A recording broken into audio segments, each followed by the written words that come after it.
Sí, Ah, las puse ambas. Ah, y ya te agregué, Claudia, también, no sé si sí, viste. vi, sí, sí, gracias. Yo hago- Vos decís mejor que cuando esté grabando y yo... Está. Ah, bueno, buenas tardes. Bienvenidos al segundo encuentro del Seminario Currículum y Prácticas Escolares en Contexto.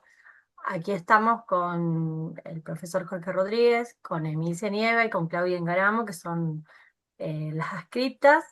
Eh, y la idea es recuperar, digamos, seguir trabajando sobre algo de lo que empezamos a ver el encuentro anterior. No sé si recuerdan que empezamos a recorrido de cómo pensar el currículum, cómo pensar, digamos, de dónde se puede conceptualizar al currículum como un texto generalizado, como un texto de género, desde dónde pensar ahí también cuál es la participación de la educación sexual integral. ¿Se acuerdan que yo hablé algo también de cómo eso atraviesa las instituciones o no, y cómo pensar esto también de que en su mayoría nosotros tenemos una educación sexual y eso no implica necesariamente que tengamos lo que implica, digamos, a partir de la ley, digamos, una educación sexual integral. ¿Cuál es la diferencia? Digamos, siempre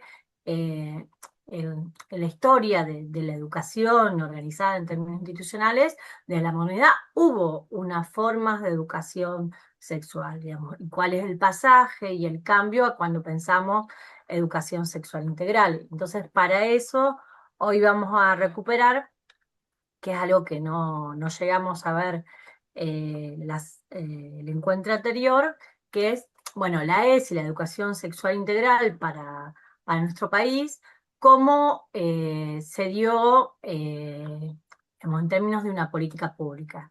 Y ahí es pensar, digamos, la política pública es en el lugar de las agencias, digamos, la agencia estatal, digamos, que va a representar al Estado en términos del Consejo Federal de Educación, qué es lo que implica la ley, quién y cómo problematiza un asunto que va a ser la educación sexual integral, cómo se logró, ¿sí? Quién, cómo y cuándo se logra convertir en una cuestión importante a problematizar como una cuestión de agenda, ¿sí? Como de agenda pública. Y ahí la verdad que la educación sexual integral fue sobre todo gracias a los feminismos y diferentes grupos que lograron analizar en términos de grupo de presión y de pensar agendas programáticas, que muchas son docentes que trabajan en las instituciones, sobre todo públicas de nuestro país, para empezar a pensar la educación sexual integral, ¿sí?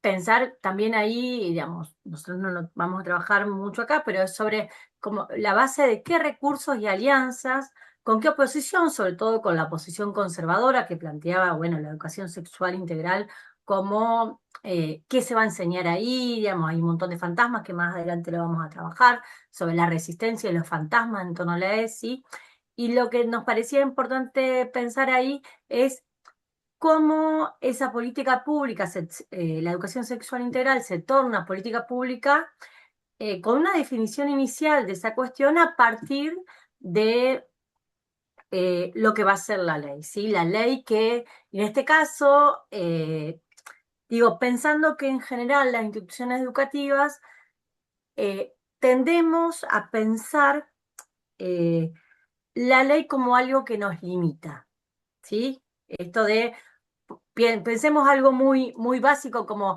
bueno, no puedo salir a tal actividad si no tengo toda la firma, si no tengo el seguro. Esta idea de, bueno, algo que todo el tiempo actúa como contralor limitante.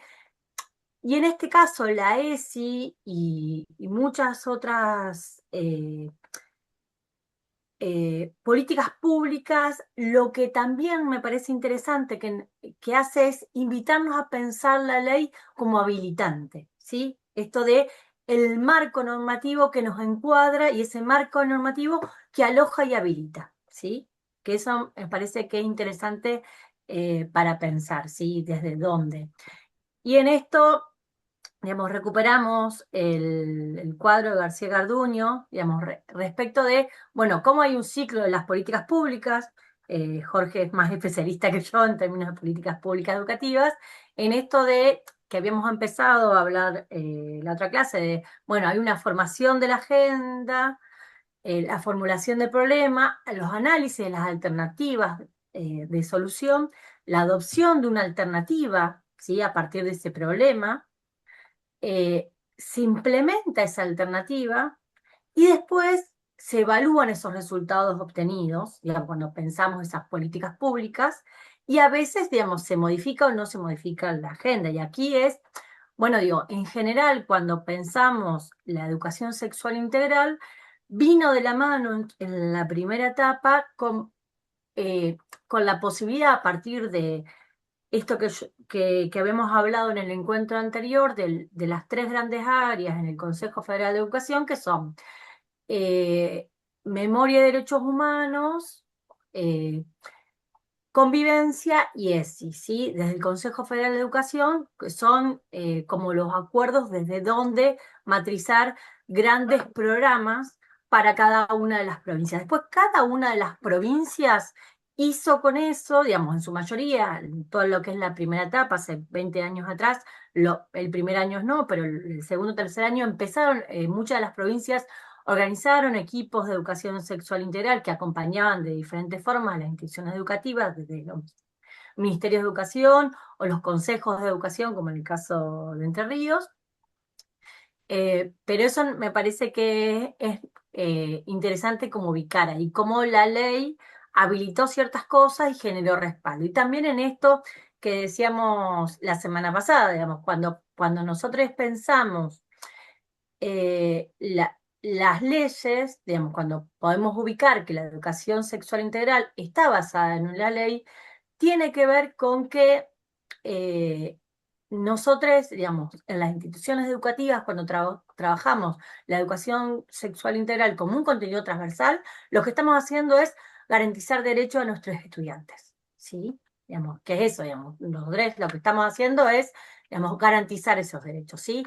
Y después esto no, digamos, es la distinción entre Silvia, cómo pensar. Sí, un pequeño sí, bocadito si volvés al cuadro del ciclo de las políticas públicas, simplemente ahí está. Sí, para trazar un, un hilo con políticas públicas en educación. Recuerden ahí que es importante concebir que la política pública no es solamente la decisión que se toma y que luego se implementa, se lleva a los territorios de las instituciones escolares, a las prácticas sociales, educativas, sino que la política pública es la decisión que se diseña, que se adopta y que el Estado anuncia, pero la política también es atender al ciclo, es atender a lo que le va pasando a esa iniciativa cuando las instituciones toman contacto, cuando los actores se apropian de eso y qué hacen con esa iniciativa, ¿no? Porque muchas veces las traducciones que van haciendo, recontextualizaciones que van haciendo los actores, incluso llegan a desvirtuar el objetivo inicial que tenía la política. Muchas veces en educación nos lamentamos de por qué las políticas estatales educativas fracasan y demás. Y no nos preguntamos qué le pasó a esa iniciativa desde ese momento inicial de diseño, de gestación, de anuncio, hasta su bajada a cada uno de los territorios y contextos. Los actores se apropian de la política y redefinen también y le dan nuevos sentidos a la política pública, ¿no? De ahí la importancia de trabajar esta noción del ciclo de las políticas públicas. Una misma gracias. política, conforme a cada institución, conforme a los actores que intervienen, adquiere distintos sentidos, no tiene un sentido unívoco, ¿no? Sí, buenísimo esto que aclarás, Jorge, porque eso tiene que ver con pensar que cuando pensamos políticas públicas no son recetas. No es algo que llega, eso, que son bajadas. No, bueno, son cosas que se implementan con mayor o menor cintura, pero digo, yo tengo un chiste que siempre digo que muchas veces se dicen un montón de cosas, pero después las escuelas, muchas de las instituciones hacen lo que quieren, digamos. Y que muchas veces en beneficio de las mismas instituciones y más allá de las políticas públicas de los ministerios, que me parece que lo interesante, digamos, para pensar. Digamos, por eso digo esto, de cómo pensar la educación sexual integral, la ley, como en marcos habilitantes, digamos, para garantizar derechos. Y no, esto lo voy a trabajar, plantear como muy por arriba, los diferentes niveles de cómo llegar cuando pensamos la educación sexual integral, digamos, los diferentes acuerdos están las políticas globales que están materializadas, los organismos internacionales, ¿sí? Que hubo desde, digamos, vamos a tener de los diferentes pactos que ya van a venir desde los 90, desde los 2000, ¿sí? Los pactos, digamos, en los que adhiere, digamos, que Argentina después, sobre todo a partir de 2003, va a adherir a los pactos, por ejemplo, de eh, cuidados niños, niñas, adolescentes, ¿sí?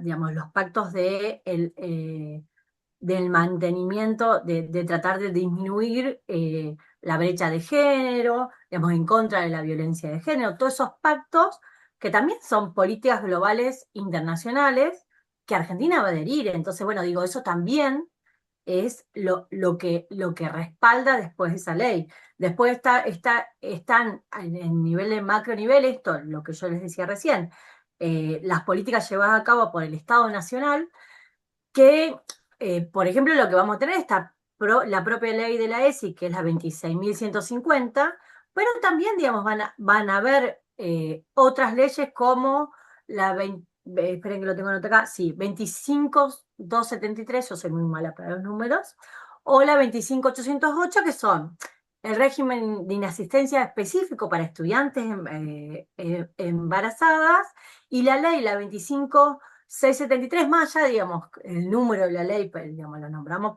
por la especificidad, pero sí nos parece que es interesante para ubicar cómo esto también va dando marco de la creación del Programa Nacional de Salud Sexual y Procreación Responsable, que es del 2002, ¿sí?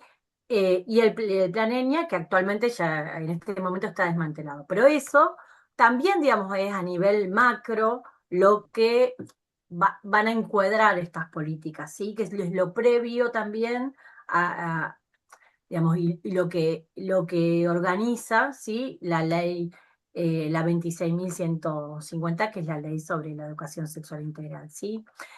Y me Sí, que parece que también, creo, con esto sí, que decís, Silvia, que también la ley viene a darle marco a todo lo que uno ya hacía en las aulas y probablemente ustedes como docentes también.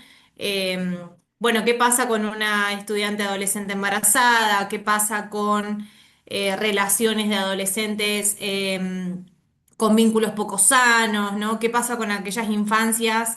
Que viven en contextos adversos? La ley vino a darnos un marco de qué es lo que tenemos que hacer ante estas situaciones y cómo actuar, que tal vez muchos docentes ya lo estaban haciendo, lo estábamos haciendo, y bueno, viene a respaldarnos y a darnos herramientas también. Sí, y a la vez quiero aportar que antes de la ley teníamos hablo específicamente para el nivel inicial, para poder tratar ciertos temas teníamos que pedir autorización a las familias. A partir de la sanción de la ley 26.150 es como que teníamos ese respaldo normativo que lo incluía está incluido dentro del currículum, o sea que ya no necesitábamos como esa autorización de la familia, sino que lo abordamos en la cotidianeidad a través de la transversalidad. Pero bueno, eso también es importante porque nos abrió un abanico de posibilidades a las y los docentes que estamos en las aulas, en las salas, como para abordar diversos temas.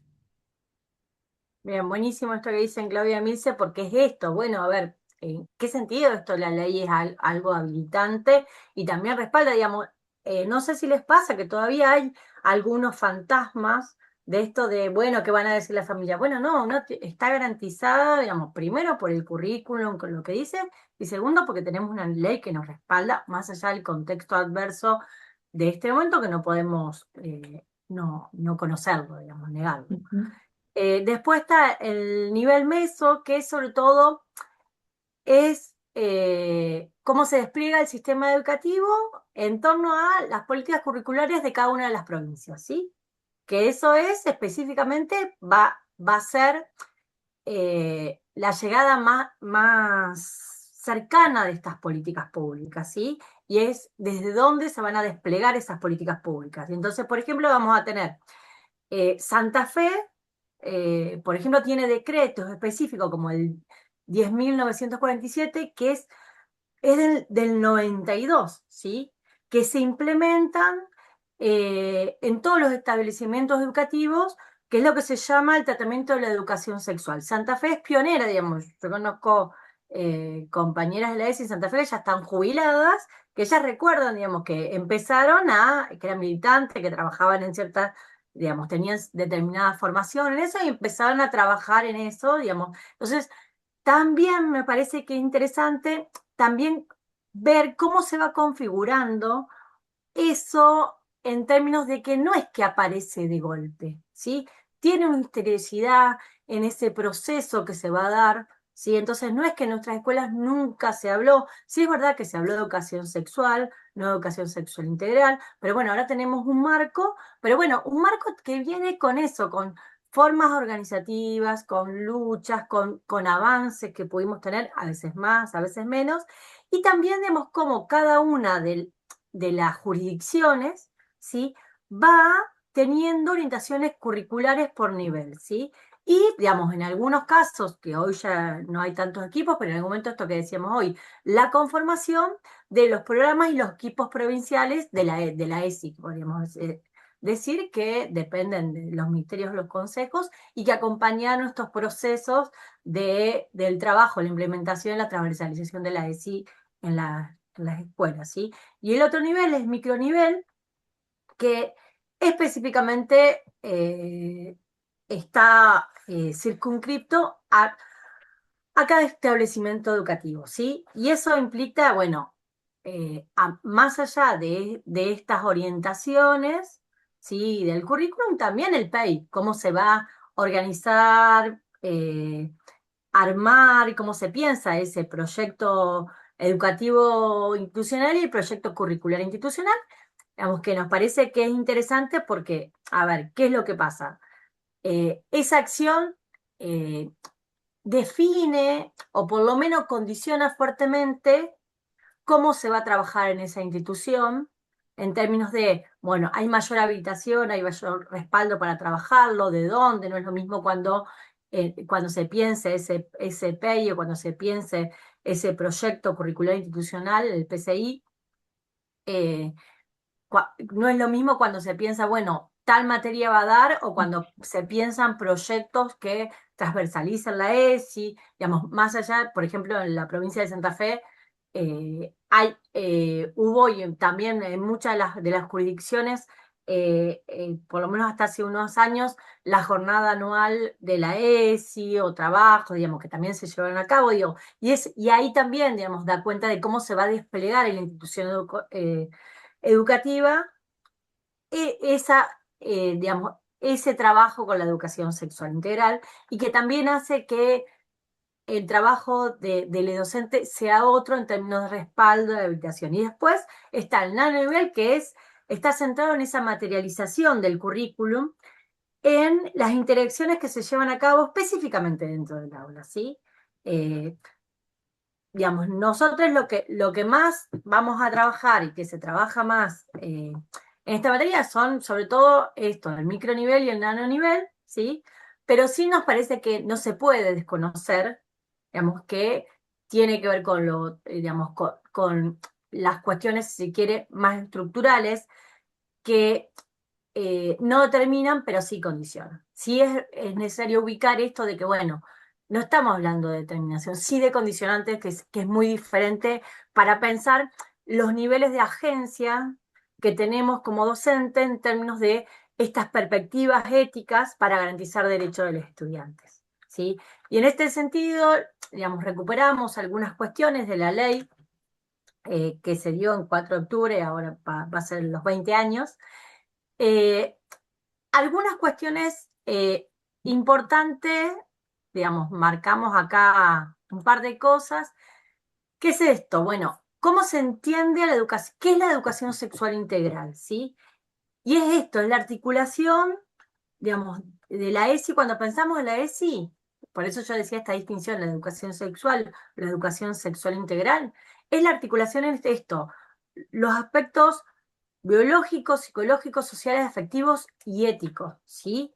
De cómo pensar, alojar, generar otros espacios para los estudiantes. Esto ya en su primer artículo va planteando esto. Y a su vez, nos parece interesante ubicar que en el artículo cuarto de la ley plantea esto, que estas acciones de la ley de educación sexual integral está destinada a los educandos, a decir acá, esto, digamos, si uno puede pensar, habla, digamos, cuando pensamos en términos de ley, digamos, habla de la generalidad, entonces para todos los estudiantes del sistema educativo nacional. No estamos hablando de, bueno, este sí por tal cosa o este no, esta persona sí, esta no, por el nivel, por qué escuela, por si es privada, por pública, ¿sí? Y habla esto, y se aclara esto de todo el ciclo del sistema educativo, ¿sí? Habla del nivel inicial hasta el nivel superior de formación docente y de educación técnica universitaria, ¿sí? Eso me parece que no es menor para ubicar, digamos, porque después cuando veamos esto, bueno, ¿cómo se van a desplegar el trabajo con la educación sexual integral en los NAP? Es esto, bueno, ¿de qué hablamos cuando hablamos, que ya después las compañeras más adelante vamos a trabajar respecto de eso? Bueno, cuando hablamos, bueno, educación sexual integral en el nivel inicial, no es que un nivel inicial sí o no, es, digamos, todos los niveles del sistema y todas las modalidades, ¿sí? Esto, bueno, cuando hablamos de educación especial, cuando hablamos, digo especial, cuando hablamos de educación hospitalaria, cuando hablamos de educación en contextos de encierro, bueno, en todo lo que es el sistema educativo nacional, entonces, digamos, encuadra a todo lo que es el sistema educativo nacional. Eso me parece también que es importante, que parece a veces una verdad de perogrullo, parece una tontera, pero si uno volvemos ahí, digamos, en esto de la ley como habilitante, es esto, es bueno, es para todos, digamos, y en ese sentido es bueno, como la ley tiene la potencia de actuar como paraguas, ¿sí? Eso nos parece importante. El problema que tiene es que en el marco de la autonomía universitaria, digamos, cuando pensamos la educación universitaria, no es vinculante la ley, pero digamos que cada universidad tenía que adherir en el marco de su gobierno. En realidad lo que terminó pasando es que en las universidades en general lo que adhirieron, lo que se trabajó mucho fue la vía de llegada, que no fue la ley 26.150 de la educación sexual integral, sino algo parecido, fue el trabajo con la ley Micaela. Eso sí fue más adelante lo que se trabajó mucho en las universidades, pero digo, nosotros estamos trabajando. Y en el artículo quinto, eh, lo que hablamos hoy del programa, el PCI y el PEI, la idea de que cada comunidad educativa tiene que incluir este proceso y la educación, la mirada y el trabajo con educación sexual integral, digamos, como transversal en el proceso, digamos, de esa elaboración del proyecto institucional, ¿sí? Y aquí digamos, tenemos ahí como, si se quiere, la excusa, digamos, lo que habilita, pero también lo que generó, o lo que sigue generando bastante excusa, es que la adaptación de las propuestas es en base a la realidad sociocultural, en el marco de respeto a ese diario institucional y a las convicciones de sus miembros. Eso muchas veces, digamos, funciona como excusa para, sobre todo para las instituciones confesionales, de instituciones educativas confesionales, hablando de esto, del ideario institucional y las convicciones, ¿sí? Eh, Eso me parece que es interesante para ver, o digamos, confesionales u otras que no son confesionales, pero son de corte, son escuelas de gestión privada, de corte fuertemente conservador, ¿sí? Que lo que hizo fue con eso desentenderse eh, de la implementación y el trabajo con la ley, ¿sí? Digamos, digamos, hay grupos que, digamos, hay instituciones que siguen trabajando esto con esta idea de educación para el amor, digamos, u otros tipos de, digamos, denominaciones en términos de estos espacios, o ciertas consejerías que le llaman, diciendo que son educación sexual integral, y no, la verdad que no cumplen con los parámetros que hablan respecto de la ley. Pero nos parece que esto es importante ubicar cómo ese artículo quinto de la ley habilita, digamos, a estas cuestiones mucho más conservadoras, ¿sí? Que sobre todo en la secundaria, en el nivel secundario, se habla esto, como la idea de la heteronorma, el fin reproductivo de las prácticas sexuales, la abstinencia como un único método seguro para prevención de enfermedades y embarazo, y un único modelo de familia, digamos, por decir otros, digamos, o negar ciertas cuestiones como abuso, violencia u otras situaciones, ¿sí?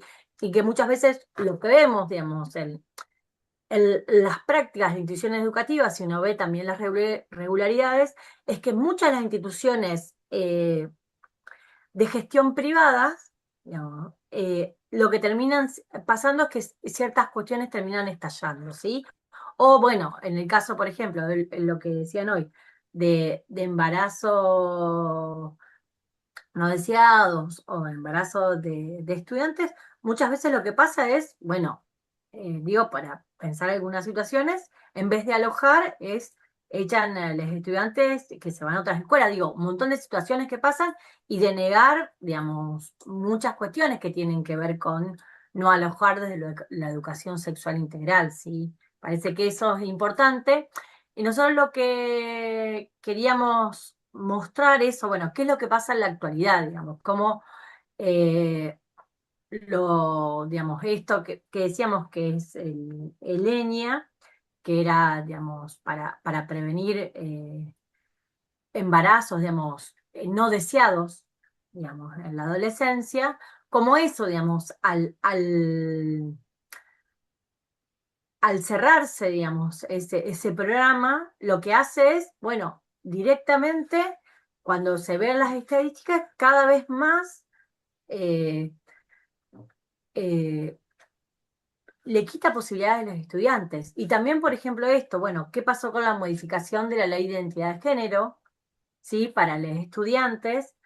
Digo, me parece que es interesante como qué es lo que pasa con esas políticas públicas en general, pero qué efecto tienen para los estudiantes en las escuelas, ¿sí? Si bien es verdad que se tienen que hacer para la hormonización en términos del cambio de género, ¿sí? De las identidades, que quieren hacer proceso de hormonización, digamos, una aclaración, los procesos de hormonización no se hacen, nunca se hicieron antes de los 18, lo que se hace es cierta hormonización para frenar, digamos, la otra hormona en esa etapa, pero nos parece que es interesante pensar ahí cómo todo eso va jugando, digamos, cómo se pone en jaque, porque también digo, ¿qué es lo que pasa con esas políticas públicas de otras agencias del Estado, como es dentro del sistema de salud, que antes estaban y que ahora no están más? Y entonces también, digamos, qué es lo que pasa eso, cómo tiene impacto en las escuelas y cómo hace también que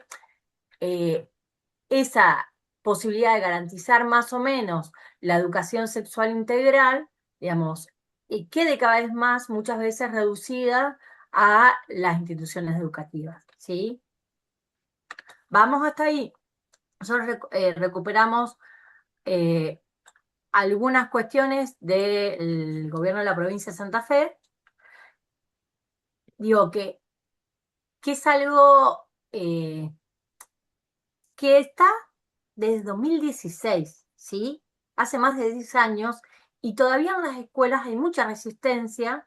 Digo, nosotros traemos estos casos de Santa Fe porque muchas veces a lo que accedemos, pero para ver esto que decimos, bueno, cómo en estos niveles que se va a desplegar, estas políticas públicas que, digamos, se garantizan con ciertas disposiciones, digamos, qué cuestiones que se garantizan para trabajar en las instituciones escolares. ¿Sí? En el 2016 lo que se dio fue esos decretos modificados para que el área de educación física en todos los establecimientos, ¿sí? No solamente de gestión pública, sino también de gestión privada, ¿sí? En todos los niveles y modalidades del sistema educativo, eh, no tiene, ya no esté dividido en términos de mujeres y varones, ni en términos binarios, sino por secciones o divisiones, ¿sí? Pensando la atención, la diversidad, la integración de género, ¿sí? Esto, digamos, como una política pública que habilitó, también genera, digamos, eh, posibilidades para hacer otra cosa. No solamente esto, bueno, por la división de género o por las diversidades o por estudiantes que no les interesaba cierto tipo de práctica. Entonces, bueno, a ver, y también, digamos, las instituciones educativas podían reclamar, ¿sí? Pensar los agrupamientos y justificar y elevar a supervisión cómo se iban a dar esos agrupamientos para respetar la atención a la diversidad, la consideración a la perspectiva de género y el derecho a la formación corporal y motriz de todos los estudiantes, ¿sí? Eso no es menor para pensar ahí. Está, digamos, Incluso, sí, perdón. perdón, no, No, quería acotar, ¿no? Que esto daba posibilidad que también en la participación o en la presentación o práctica de distintas prácticas deportivas, redunda ahí, em, pudieran tener acceso tanto mujeres como varones, porque antes al estar dividido por género, los varones practicaban ciertos deportes, las mujeres otros deportes.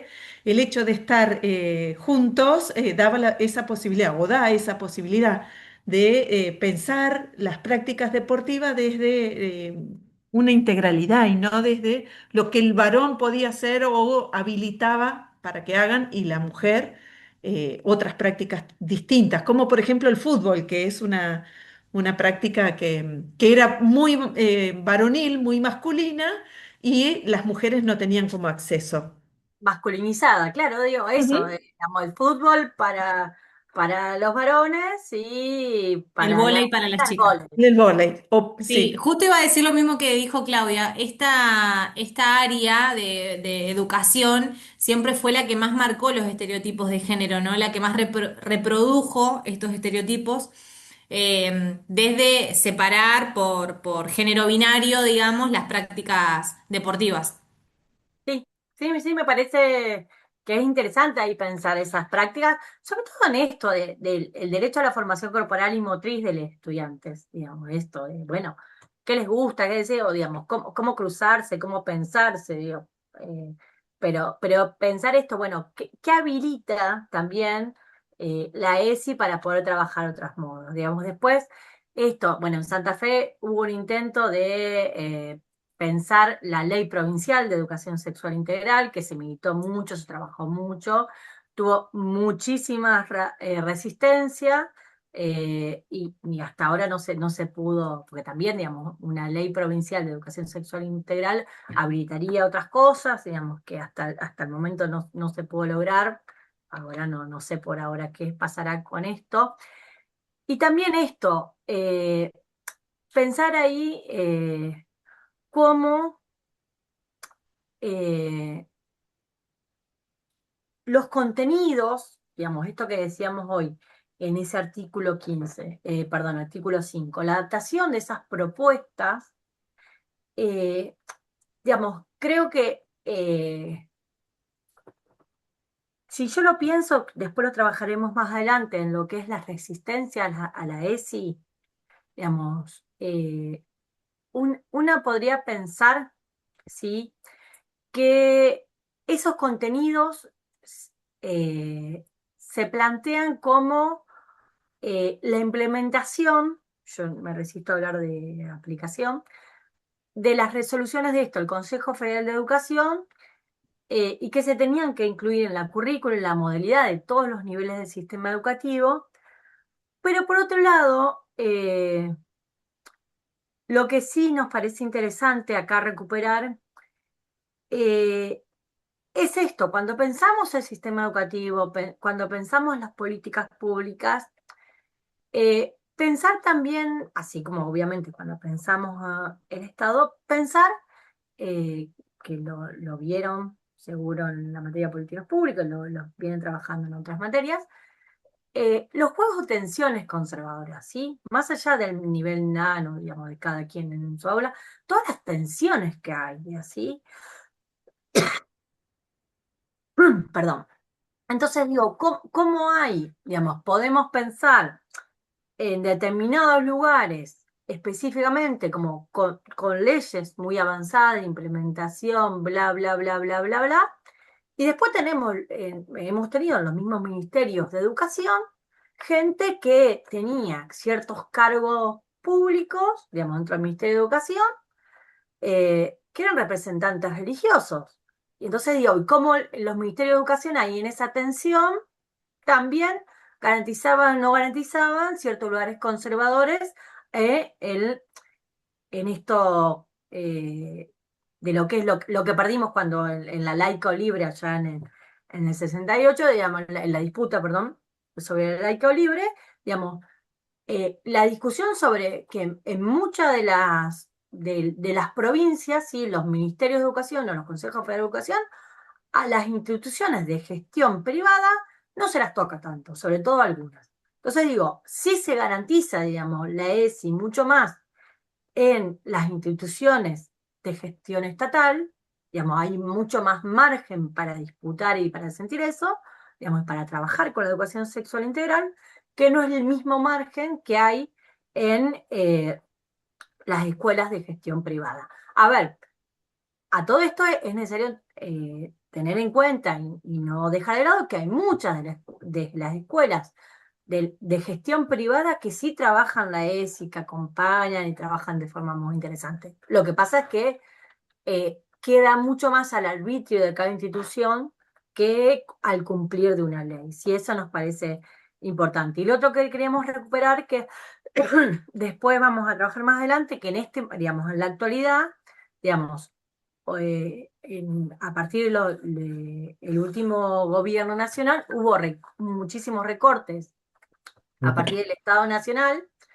Y Santa Fe es una de las 13 provincias, creo que ahora son menos porque hay otra que la cerró, que mantiene la ESI. Mantiene la ESI en términos también, eh, sostiene equipos que la implementan, digamos, que acompañan las instituciones escolares en la implementación, ya sea la formación o algunos acompañamientos territoriales, ¿sí?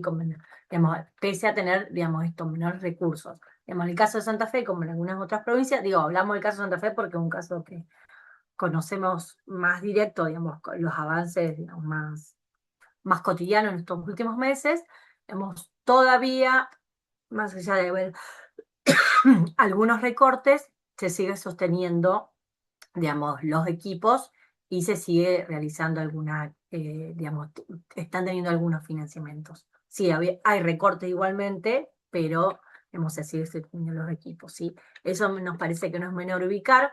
Entonces, y después ubicamos, digamos, trajimos algunas imágenes, digamos, unas fuentes de, bueno, esto cuando pensamos la potencia, diferentes cuestiones que pasaron y que se dieron y que se dan en las instituciones escolares a partir de la implementación de la ESI y de habilitar, por ejemplo, esto, digamos, algunas escuelas se dieron esto en Rosario se dieron los primeros baños mixtos del país, digamos, a partir del trabajo con la educación sexual integral, que los estudiantes utilizaron, digamos, esto, bueno, pensar la diversidad, pensar esto en los baños mixtos en una escuela secundaria, ¿sí? Ubicamos esto que nos parece, bueno, ¿qué es lo que habilita también para otra cosa? ¿Qué es lo que habilita como para pensar diversidades? Para pensar, digamos, y para pensarnos todos compartiendo, digamos, esto, digamos, algo eh, tan básico y simple que si lo pensamos, por ejemplo, en nuestro hogar o en, no sé, la sala de profesores, digamos, no tenemos ninguna duda de que el baño es mixto. Es más, creo que nadie piensa en la cuestión generalizada del baño, ¿sí? Sin embargo, cuando vamos a las instituciones educativas, está fuertemente generalizado y controlado los cuerpos y en el baño se da específicamente. Entonces, bueno, digo, hay algo que fue muy disruptivo y que habilitó un montón de otras cosas y que los estudiantes empezaron a hablar de esto en los baños mixtos, que es muy interesante. Entonces trajimos acá algunos ejemplos. Después, por ejemplo, esto también de Rosario, la cuestión en 2018, cuando los estudiantes en el Normal 2 eh, empezaron a poner no solamente la bandera argentina, sino la bandera de la diversidad como apuesta de pensar, bueno, una escuela inclusiva y qué cosas habilita, digamos, como en términos de lo simbólico que es una bandera en términos del orgullo, para pensar ahí, digamos, de ese Normal 2 que habilita, ¿sí? Pensar esto de, bueno, fundamentalmente, digamos, las escuelas normalistas tienen una gran tradición en Argentina, y bueno, ¿qué pasó con esa escuela normal 2? Digamos, cómo se viene trabajando la ESI para que los estudiantes puedan pedir, solicitar y poder trabajar, incluir la bandera de la diversidad. Sí, eso nos parece que es interesante. Después, otro caso de unas imágenes que nos parece esto de cómo pensamos la ESI o no pensamos la ESI, eh, esto, en el momento de pandemia, en las primeras burbujas, cómo los estudiantes ahí está diferenciado eso, el rosa para las nenas, el celeste y digamos hasta los barbijos. Si uno lo ve hoy, digamos, la cara de Claudia parece hasta gracioso, pero bueno, digo, son prácticas que se sostienen, digamos. Si no piensa pandemia, no fue hace bastante, pero digo, no fue hace tanto tiempo que estábamos burbujas, menos de 6 años, pero digo, esas cosas también se mantenían, digamos. También pensar eso, como en las prácticas de las instituciones educativas digamos, las modificaciones y los cambios van siendo de a poco, y lo que también tenemos es instituciones en las que pues, se pueden modificar más fácilmente una cosa u otra, desde donde también intervenir, acompañar, desde donde tienen posibilidades docentes para realizar agencias y hacer otras cosas con eso. Esta cuestión, digamos, las imágenes de cuando pensamos en qué etapa del lugar del cuerpo, esto de mi cuerpo, cuando pensamos en la educación sexual integral, esto de qué se ve y qué se trabaja, lo creemos que esta es una imagen de, de una salita de primer grado. eh, Cómo hay, bueno, la idea también de los fantasmas de la educación sexual integral, de qué es lo que se va a enseñar cómo, y cómo, digamos, cuando se piensa el cuerpo, se sigue pensando en términos bien tradicionales en algunos lugares, y en otros no, digamos, qué es lo que se habilita. Claudia, ¿vos querés decir algo? No, no, quería decir que faltan muchos más que 20 años de ESI para poder cambiar algo que lleva siglos o una forma de entender la sexualidad de siglos. Entonces, 20 años es un tiempo transcurrido importante, pero que en realidad estamos como en los inicios de estos cambios, porque hay cuestiones muy arraigadas, no solo en las instituciones educativas, sino en las personas mismas que somos parte de esas instituciones y en la sociedad. O sea, las escuelas son parte de una sociedad mayor. Yo digo, a mí me sorprende cómo todavía, bueno, desde la ropa que se ofrece para nenas y varones, viene marcado mucho el rosa para las nenas, el lilita, o así colores muy dentro de esa gama, y en los varones marrones, azul y nada más, o sea, y está muy marcado. Y yo veo en las salas de jardín cómo vienen los niños vestidos y vienen todavía con eso, las nenas el rosado, no hay varones con pantalones rosados ni nenas con verdes, por ejemplo, o azules. Son muy pocos. O sea, como que el mercado también está todo teñido así. O sea que digo, 20 años son buenos 20 años, pero estamos en los inicios. Faltan siglos para hacer todo este cambio de mentalidad, de formas de pensar y de entender la sexualidad. Sí, Sí, y de incluso habilitar. ahora nos avasalló también la revelación de género durante el embarazo, ¿no? Ay, que Esta, también siguen con los rosados y celeste cuando claro, esta imposición yanqui que también adoptamos nosotros como argentinos, sigue siendo algo estrictamente binario. sí. Bueno, que después hay autoras que hablan de cómo se concibe la nena y el varón, ¿no? Desde la gestación, pero eso Sí, es para otra clase. sí. No, no, digo, yo nada que ver, una cuestión personal. Yo tengo un bebé de casi 9 meses, unos días, y digo, desde el embarazo hasta eso, hasta comprarle ropa, hasta un montón de prácticas, debo decir. che, pero yo quiero, no, pero hasta los voy, no, pero esto es de nena, déjame mirar, no, pero déjame mirar. O sea, aparte yo creo que es aburrida, pobre, mucha la ropa, porque del trencito, pero aparte es, digamos, cómo pensamos y cómo, digamos, consideramos eso, digamos, y cómo las instituciones, eh, esto que dice Claudio, que trae en Emilce, cómo las instituciones educativas nos cuesta, digamos, porque esto, estamos atravesadas, digamos, somos parte de la sociedad, digamos, también cómo se nos atraviesa el mercado, cómo pensamos un Sí. montón de cosas, digo, desde una cuestión muy básica, en inicial, cuando se empiezan a hablar de los trabajos. ¿Quién hace qué? ¿Hace cómo? Yo siempre, una anécdota, ya creo que ya es muy vieja, pues ya tiene 11 años el pibito, pero mi sobrino mayor tiene eso, 11 años y medio. Fue muy gracioso porque cómo su educación inicial iba matrizando cosas. De golpe empezó con 3 años y pico, 4, a decir, mi papá trabaja, mi mamá cocina. En la casa de mi hermana, el hijo de mi hermana, su mamá y su papá, sus padres, trabajan ambos, y mi hermana casi no cocina. Al niño a los 2 años, porque quería cocinar, no me acuerdo que a los 2 años se le regaló una cocinita de juguetes, porque, claro, como su papá, digamos, en la casa de mi hermana, mi cuñado cocina. Pero él repetía, digamos, eso, digamos, una cosa que vos decís muy simple, pero digo, como esto que decía Jorge en el encuentro anterior también, de cómo cosas que son hasta la tenemos muy naturalizadas y muy inconscientes de, bueno, esto cuando hablamos del currículum oculto, el currículum nulo, cómo salen, ¿sí?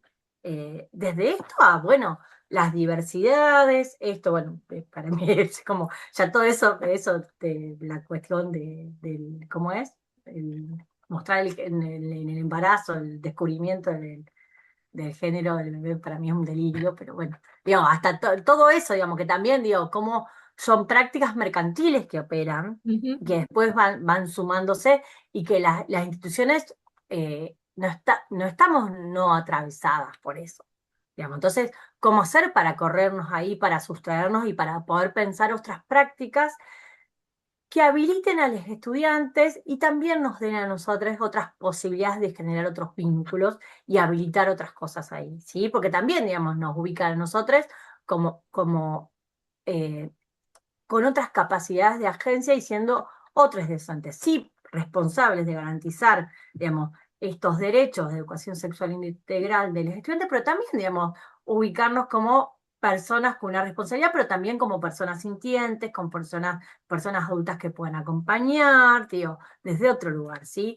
Digamos, después, las cuestiones, esto es un chiste de las escuelas, imágenes sobre una escuela, sobre siempre te guardan asiento personalizado, digamos, como esto de las reproducciones, de las cuestiones, de los insultos en términos de las elecciones, digamos, de las identidades sexuales, y también, digamos, esto acá es, bueno, la cuestión de la gordofobia, digamos, como eso, digamos, está muy naturalizado y no muchas veces no se trabaja, no lo hablamos. Digo, hay una cuestión que, esperen un poquito, si hay algo que las comunidades gay, lésbicas, transexuales, digamos, y de las diversidades han podido hacer muchas veces, son con los mismos insultos retomarlo y hacer otra cosa, digamos, como una cuestión de identidad y defensa, digamos, esto de,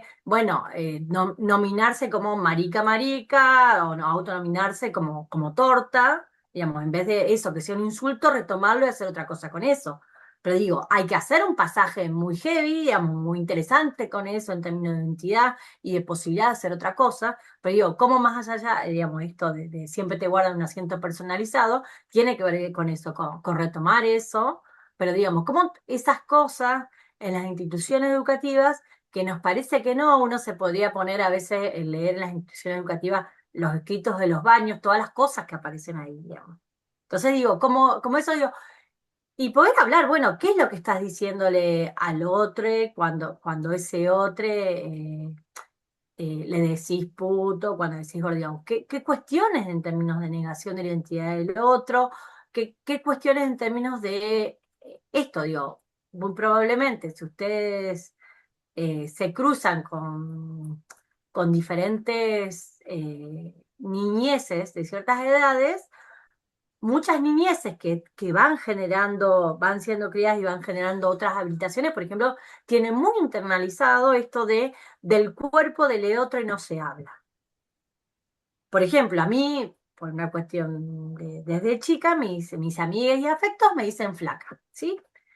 La hija de alguien que yo conocí hace un par de años, que ahora tiene 11 años y pico, me acuerdo cómo me conoció, era flaca, pero no, bueno, no le, porque eso estamos diciendo algo sobre el cuerpo, pero ¿cómo se llama? Pero es que le dicen flaca, no, pero estamos diciendo algo sobre el cuerpo. Digo, porque, digamos, ahí esas niñeces pudieron empezar a pensar, digamos, que del cuerpo de la otra persona no se hable. Digo, diferentes cuestiones que uno puede decir, bueno, de eso también son formas de trabajo en torno a la educación sexual integral que habilita otras cosas, ¿sí?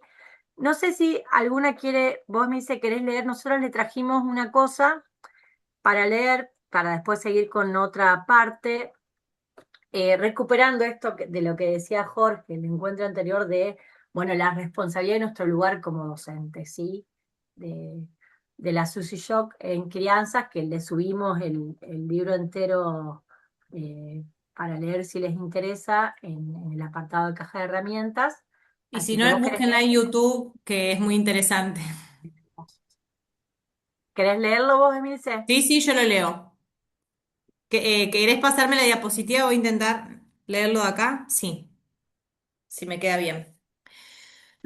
Querida señorita Dolores, por fin, después de tantísimo tiempo, tengo la posibilidad de escribirte y es maravillosa la oportunidad, ya que es un nuevo libro la excusa para hacerlo.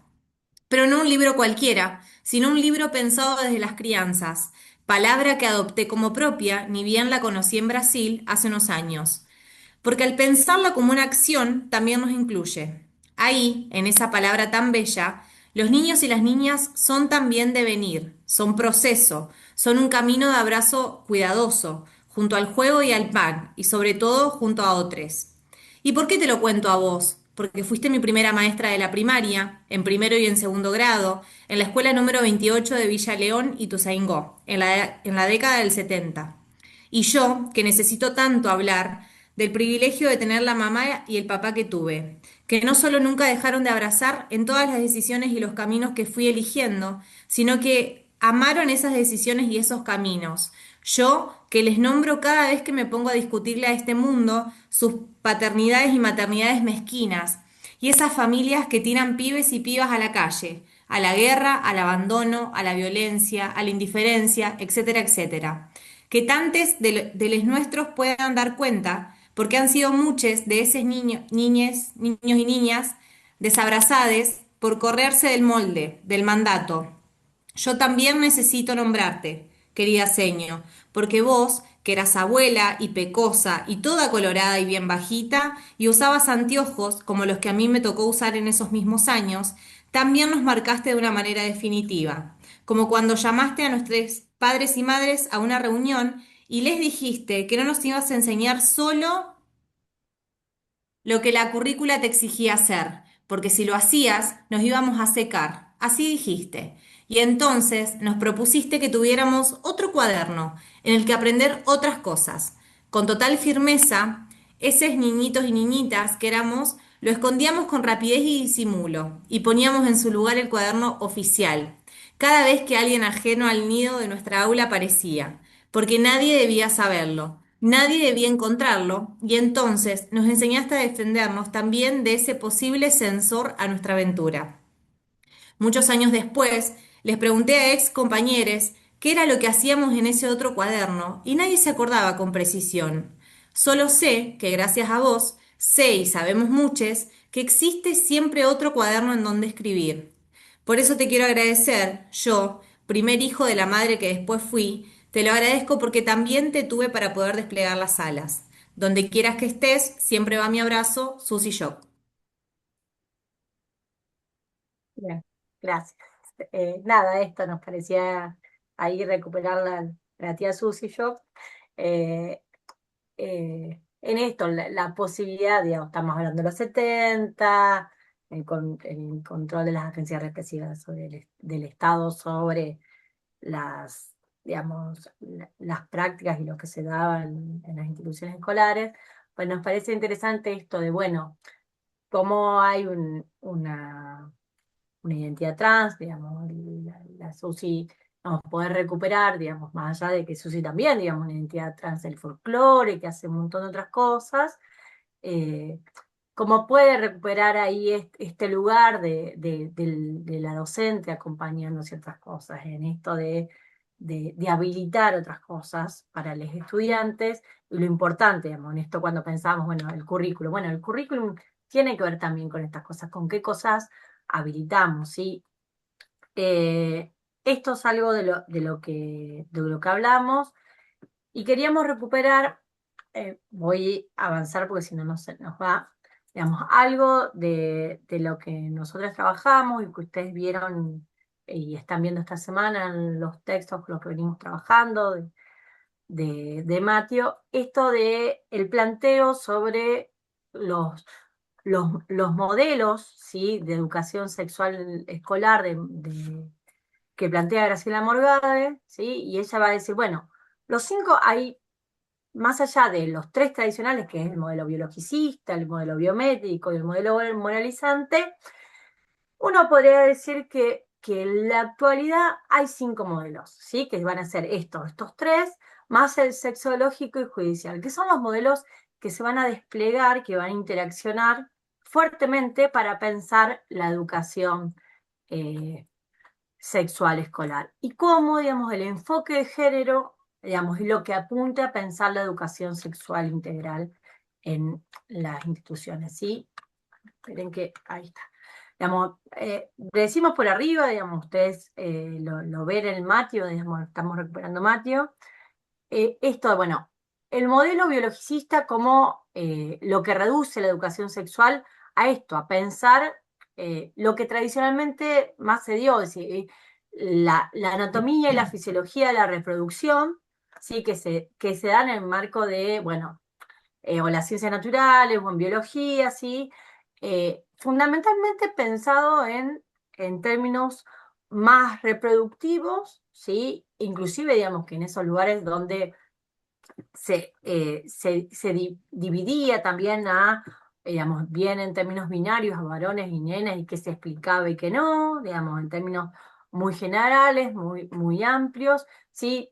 También muchas veces de la mano con el modelo biométrico que piensa la sexualidad y aborda, digamos, el trabajo de la sexualidad de manera siempre como preventiva frente a un flagelo, ¿sí? Esta idea de flagelo, como algo que lo que hay que hacer sobre todo es prevenir en términos de ciertos miedos, ¿sí? Y la idea de la sexualidad como el miedo, ¿sí? De una forma del control del embarazo adolescente y las enfermedades de transmisión sexual, ¿sí? Y está pensado sobre todo en el marco, digamos, estaba pensado en lo que se llama educación para la salud. Esto que hablábamos hoy cuando pensamos las escuelas públicas, de gestión privada, que trabajaban, bueno, esto, la educación para el amor o la educación para la salud, generalmente trabajan mucho estos dos modelos, ¿sí? Vamos, el otro modelo, fundamentalmente, es el modelo que es fuertemente moralizante, ¿sí? Que a veces eh, se reproduce sin tener en cuenta. Cuando se piensa, siempre me parece muy gracioso, lo hablo más despacio porque después contaré algunas cuestiones, eh, que muchas veces cuando se habla de la ESI en general, muchas veces dicen, bueno, sí, yo quiero trabajar la ESI, me acuerdo las primeras etapas que hablaban y decían, por ejemplo, en la escuela, queremos trabajar la ESI porque tenemos muchas embarazadas, como, digamos, fuertemente ese modelo biomédico. Y el modelo moralizante como eh, también está planteado que, digamos, que se articula con esos otros dos modelos desde la heteronorma, ¿sí? Digamos, fundamentalmente estamos viendo ahí un modelo de control disciplinar de los cuerpos en términos preventivos de la heteronorma digamos, en una idea de un deber ser, de algo que supuestamente es natural, ¿sí? O naturalizado, ¿sí? Y totalmente abstraído, ¿sí? Del deseo, del placer, de la elección, de la posibilidad de optar. Esos espacios curriculares que tenían que ver fuertemente, que tienen que ver con este modelo, tienen que ver sobre todo con cuando se trabaja la ESI, que queda como contrañido a la formación ética en algunos lugares, o la formación catequística, ¿sí? Digamos, en la catequesis, digamos, en las escuelas confesionales se trabajaba, ¿sí? Y sobre todo se da en esto, en esos servicios educativos confesionales. Digo catequesis por decir alguna, pero digo, esto también pasa en digamos, las diferentes modalidades de las escuelas confesionales, ¿sí? Digamos, todo lo que es el amplio espectro de la tradición judío-cristiana en nuestro país, ¿sí? Las escuelas católicas, las escuelas algunas escuelas protestantes, las escuelas judías, digo, las escuelas más confesionales, si quieren, entre muchas comillas, las escuelas más de corte religioso, esto se mantiene, se sostiene, ¿sí? Y después, digamos, está ese modelo sexológico que habla de la educación sexual en términos de unas prácticas, ¿sí? Y empiezan a, digamos, si bien empiezan a pensarse otras aperturas, y entonces cuando se piensa eh, la sexualidad, se empieza a tener en cuenta algunas cuestiones como la exploración personal, la exploración de la propia sexualidad. Sin embargo, lo que va a decir Moradia es, bueno, esto también sigue pensando como algo de el deber ser en términos de una práctica, ¿sí? Y sigue pensándose como una práctica terapéutica de pensar la educación sexual, y ella dice específicamente, bueno, esto no es una tarea estrictamente docente, sino de las conserjerías en términos de sexualidad, que es otra cosa, ¿sí? Y esta cuestión también de las buenas, digamos, de lo que es lo bueno, qué es lo malo en términos de sexualidad, también ubica de, bueno, un deber ser en términos a por dónde es el camino que tiene que darse, ¿sí? Eh, y nos parece interesante ubicar ahí ese planteo de Morgade, y bueno, cómo ese modelo sexológico también no deja de ser binario, también, digamos, plantea sobre qué es lo bueno y qué es lo malo, qué es lo que se debe hacer en una práctica, ¿sí? Y sigue estando restringido a este modelo, a la cuestión eh, más de las prácticas sexuales, ¿sí? Después está el otro modelo, Silvia, que es sí, perdón. Estos modelos también, ¿no? Con esto que vos mencionás, el deber ser, estos comentarios pasivo-agresivos, eh, no dejan de ser patriarcales, ¿no? De responder a un sistema patriarcal donde es el varón el que tiene que llevar no me sale la palabra, pero digo, el acto sexual siempre queda en la iniciativa. responsabilidad de un dominante y un dominado, ¿no? Eso es, ahí me Cuestión salió más la palabra. activa de un varón y la cuestión más Exactamente. pasiva de la Siguen mujer. Sí. respondiendo a estos estereotipos, obviamente que son sumamente binarios, pero que hay un género que tiene poder sobre otro, ¿no? Sí, sí, y también reproduce, digamos, esta lógica por eso hablamos de esta lógica heteronormativa también de cuál es el deber ser, cuál es el modelo de lo que se considera lo masculino, lo femenino, ¿sí? Vamos. Y después está el modelo judicial, va a decir Morgade, que tiene que ver más, digamos, que ella dice, bueno, que se despliega, pero que en realidad atañe más a los especialistas en consejería jurídica, que lo que hace ancla es un abordaje fuertemente también a ver, de un modelo de prevenir, pero un modelo preventivo que no tiene que ver tanto a veces con el cuidado, sino con la sanción, digamos. Y entonces el abordaje se ancla solamente en situaciones de acoso, de violación, de abusos, en los que pueden verse sometidos niños, niñas y adolescentes en el ámbito público, escolar o doméstico. Digo, y esto, lo que me parece interesante que plantea Morgade es, digamos, que recuperando por Mateo, es que, a ver, esto recupera contenidos que muchas veces son imprescindibles, digamos, para trabajar. No es que estas cosas no son necesarias trabajar. El problema es cómo se trabaja y quién, digamos, trabaja esto y la idea de que la educación sexual solo es evitar los riesgos, ¿sí? Y cómo se va dando, ¿sí?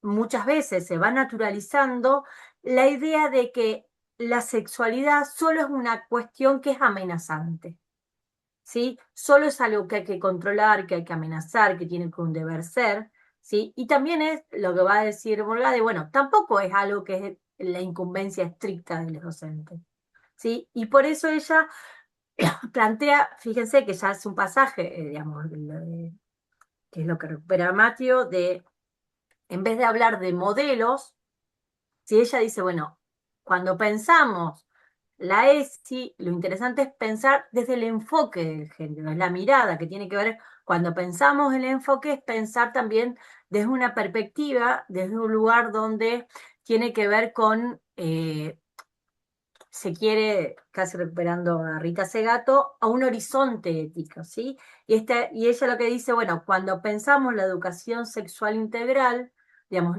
es no solamente trabajar estos modelos, ella dice, bueno, más allá, digamos, hay algunos que se siguen dando o que se utilizan ciertas cuestiones de algunos de los modelos, pero el enfoque de género, cuando pensamos la educación sexual integral, lo que hace es que está construido a la luz de este análisis histórico y cultural de los modos, digamos, y recupera esa construcción y recupera esa mirada crítica de cómo se construyeron esas expectativas respecto de ese cuerpo sexuado, de esos estereotipos, y esto que dijo recién Emilce, de esa desigualdad entre lo femenino y masculino, ¿sí? Y esa cuestión, primero, una desigualdad asimétrica, una mirada de género asimétrica, y segundo, una cuestión binaria heteronormativa, digamos, que como sea. Entonces el enfoque de género nos posibilita poder tener una mirada mucho más amplia, ¿sí? Y es atender esas condicionantes sociales y culturales, digamos, ubicar cómo esa percepción de lo que es adecuado para lo femenino, lo masculino, qué es lo que se ubica en ese lugar de lo femenino, lo masculino, ese deber ser, ¿sí? Y cómo eso viene de la mano con relaciones jerárquicas, opresivas y asimétricas que presupone esos roles sociales de género. Ese enfoque de género, lo que va a decir Mateo, recuperando a Morgade, es lo que posibilita pensar la educación sexual integral, digamos, en términos de marcos para que nos acompañe ese trabajo mucho más transversal. Y no queda también circunscripto a solo un área, ¿sí? O una disciplina o una materia, ¿sí? Eso nos parece que es interesante. Y esta idea de, bueno, el enfoque de género tiene la posibilidad eh, de ubicarlo en un contexto más amplio que repone ese sentido social de cómo se construye ese género, ¿sí? Implica un encuadre que supone, ¿sí? Y que brinda la posibilidad de la cultura de los derechos humanos, la inclusión más igualitaria, ¿sí? De la diversidad, y genera, digamos, si uno puede pensar, digamos, cuando trabajamos el enfoque de género, la posibilidad de que se habilite y se vean como legítimas la existencia de las diversas formas de vivir el propio cuerpo, de construir las relaciones afectivas, ¿sí? Que se encuadran en el respeto de sí, de cada una de las personas y de las demás personas, ¿sí? Eso nos parece interesante porque, digamos, recuperando a Morgade, cómo el enfoque de género habilita todo esto para los estudiantes. Sí, digo, no es un desafío no menor, digamos, cuando nosotros venimos con una mirada y cómo construir eso. ¿Sí? Y eso, no necesariamente, digamos, y ese enfoque, cuando pensamos en el enfoque de género, no es que conlleva o implica una intervención especializada, ¿sí? Esto de, bueno, no necesitamos que venga la consejería jurídica o llamar, por ejemplo, a la enfermera, a la médica del centro de salud, digamos. Digo, y eso no es que eso no sea, no es que eso no se pueda hacer, pero eso se puede hacer en el marco de otras cuestiones, no es eso la única eh, función de trabajar en la ESI, ¿sí? Y entonces lo que dice Morgade es, bueno, el gran desafío, ¿sí? Es construir, lo leo porque me parece que el Mateo plantea algo que me parece que es muy interesante, y esto que tiene que ver cuando pensamos el alojar, que es que el gran desafío de la incorporación de cuestiones de sexualidad en la escuela parece ser la posibilidad de construir situaciones de confianza y respeto por las experiencias de las alumnos, alumnas.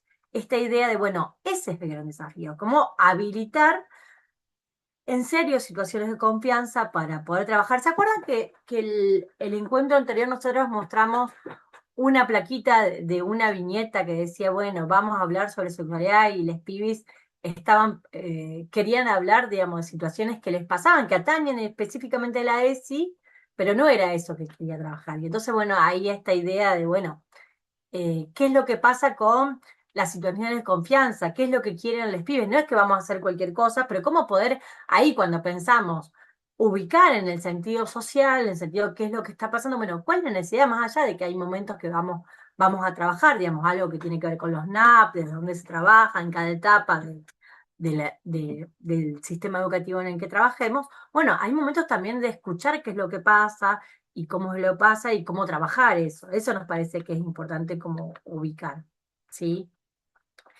Eh, Me parece que ahí es ubicar también, esto también está cargado, es pensar ahí, digamos, desde el género, es pensar la integralidad de la ESI. Esto que veíamos hoy al principio, cuando veíamos el punto de, de la ley que dice los aspectos biológicos, psicológicos, culturales, afectivos y éticos de las personas, es, bueno, esto genera la posibilidad del derecho de los estudiantes de recibir esto, conocimientos y contenidos que sean precisos, que sean pertinentes, que estén actualizados, que sean confiables, ¿sí? Pero también a construir estos espacios que sean libres de violencia y discriminación, ¿sí? Y por las razones que sean, ¿sí? Por cuestiones de identidad étnica, religiosa, identidad de género, ¿sí? O diferentes rasgos de identidad, ¿sí?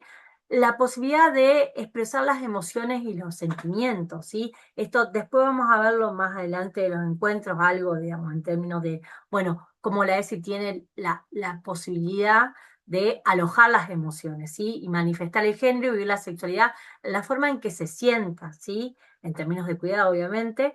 Aprender a decir que no ante la presión de pares o adultos, ¿sí? Y si no, cómo buscar a quién buscar en términos de necesidad de cuidado o auxilio, y contar con personas adultas que acompañen y orienten a las infancias y adolescencias ante situaciones de maltrato y de abuso. Digo, si ustedes ven, si hay algo que, eh, que es verdad y que es un dato que no es menor, es que eh, en los niveles de inicial y de primaria, fuertemente cuando se empieza a trabajar desde la ESI, sale y aparece un montón de situaciones, ¿sí? De maltrato y de abuso, ¿sí? Porque se habilita ese lugar de acompañar y de alojar y de escuchar a los estudiantes. Y eso lamentablemente sigue apareciendo porque eso existe, digamos. Entonces, eso hay que hacer con eso, ¿sí? Y por otro lado, nos parece interesante también, digamos, como el lugar de la integralidad de la ESI como algo que se manifiesta en promover esto, el conocimiento, el respeto de cada una de las personas, ¿sí? Prevenir la violencia y la discriminación, ¿sí? Poder ubicar, bueno, che, esto tiene que ver con algo de violencia, esto no, ¿sí? ¿Desde dónde? ¿Sí? Fomentar el respeto a la diversidad, aceptando la pluralidad de expresiones de género, ¿sí? De las orientaciones, las experiencias sexuales, promover, de hecho, no es que no, la salud sexual y reproductiva, ¿sí? Desarrollar la capacidad de decir que no, que nos parece que no es menor, y fomentar la comunicación y el diálogo, ¿sí? Expresar esos sentimientos, necesidades, preocupaciones en un ambiente de respeto y confianza, ¿sí? Eso me parece que como recuperar ahí de la ley cuando pensamos en la integralidad, ¿sí? Eh, bueno, nos parece ahí como necesario cerrar esto con la ley. Les invitamos a poder ver, ustedes están trabajando en estas semanas que tienen que participar en un foro con Mateo y Terzibachi, digamos, esto también nos parecía que era eh, interesante para recuperar, digamos, también van a ver que esto me parece que está bueno esta mirada de Terzibachi, si bien hay momentos que se hace bastante extensa ese artículo, porque hay momentos que habla sobre la experiencia de Estados Unidos, pero es interesante pensar ahí, bueno, la diferencia de la educación sexual integral y la educación puberal, ¿sí? Es como, bueno, cómo esto, cuándo se habla de educación sexual, cuándo no, y muestra, historiza un poco ahí cómo se va concluyendo, ¿sí? Así que no sé, compañeros, si quieren ustedes decir algo. Bueno, para cerrar, lo que queríamos comentarles, no sé si siguen ustedes, sobre digamos, una propuesta que tenemos desde la cátedra.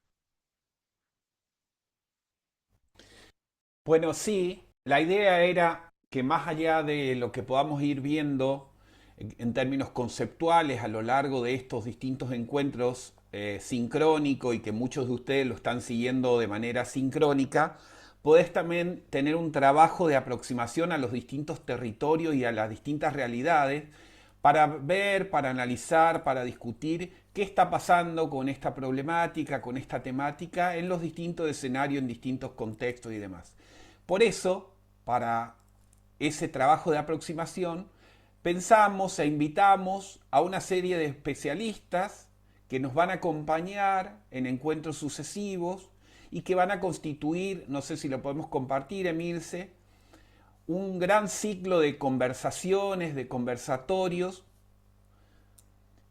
que, y acá van a ver, ahora lo compartimos, después lo van a ver en el aula, una pequeña agenda de trabajo, y ahí muy importante, lo estamos pasando ahora para que cada uno de ustedes se pueda guardar con tiempo y hacer un lugar en la agenda. Sabemos que tienen agendas complejas por las realidades familiares, personales, laborales, pero no obstante consideramos que es muy importante si pueden acompañar y estar presente de manera sincrónica. Armamos un ciclo de charlas y formación, la ESI en diferentes contextos, experiencias y desafíos. Fíjense que tenemos en total programados 5 encuentros que componen este ciclo de charla y formación. El 10 de septiembre es el primero. Vamos a trabajar en esa jornada con el equipo ESI de la provincia de Santa Fe. El 24 de septiembre vamos a trabajar con la modalidad en contextos de encierro. Ahí invitamos también a personas, profesionales, especialistas que están trabajando en esa modalidad. En el Sí, en ese va a ser en diferente horario. Es el único que va a cambiar el horario, que va a ser a las 18 horas. fantástico. El 1 de octubre está pensado trabajar con la modalidad hospitalaria, también una modalidad que a muchos de nosotros no es muy lejana porque es hiper específica. El 15 de octubre vamos a trabajar con unos compañeros y especialistas en la temática en torno a la resistencia frente a la ESI. Y finalmente, el 29 de octubre vamos a trabajar con la modalidad especial y el nivel inicial. Si bien este ciclo de charlas y conferencias es parte del cursado de este seminario específico, no obstante consideramos como una especie de invitación a quienes puedan estar presentes de manera sincrónica y como una premiación a ese esfuerzo y un reconocimiento a ese esfuerzo, poder la universidad, hicimos los trámites para que la Universidad Nacional de Rafaela les otorgue además un certificado de participación en este ciclo de charla y formación. Y la idea es que para obtener esa certificación específica de asistencia al ciclo de charla y formación puedan tener asistencia sincrónica en al menos 3 de los encuentros de este ciclo, ¿no? Si nos pueden acompañar en los 5, bienvenido sea, pero al menos tienen que tener participación en 3. La asistencia se va a tomar al inicio de cada una de estas charlas, encuentros, jornadas y demás. Así que bueno, estamos anticipando esta agenda, consideramos que es muy importante y por supuesto que quienes no puedan estar de manera sincrónica, después lo van a ver grabado, ¿no? Van a participar indirectamente, ¿no? Y este ciclo de charlas, como decíamos, es estructural al propio desarrollo del seminario, ¿no? Mientras seguiremos avanzando semana a semana en el aula virtual de la materia. No sé, Milce, Claudia, Silvia, si quieren agregar algo más. No, simplemente invitar, recalcar esto que decías vos, Jorge, y invitar a que hagan el esfuerzo, ya tienen las fechas, se pueden programar y tratar de participar de estos encuentros, porque también no es solo escuchar, sino después intercambiar. Lo que da la posibilidad de estar de modo sincrónico es poder habilitar un espacio de intercambio, de escucha, de debate, que enriquece, que siempre enriquece. No se trata por eso, no se trata solo de escuchar lo que cada modalidad tiene para contar, para decir, para expresar, sino también esta posibilidad de opinar, de intercambiar. Así que bueno, invitarlos a eso, hacer el esfuerzo, a tener en el calendario estas fechas ya como previstas, anotadas, y bueno, y si no pueden ser los 5, por lo menos 3 que nos acompañen de manera sincrónica. Bueno, muchas gracias. Esto después va a quedar subido al campus y esta semana y la que viene les leeremos la participación en los foros y nos encontramos el 10 de septiembre en la videollamada sincrónica para quienes puedan a las 15 horas con las dos compañeras del equipo de la ESI de Santa Fe, la provincia de Santa Fe. Bueno, muchas gracias.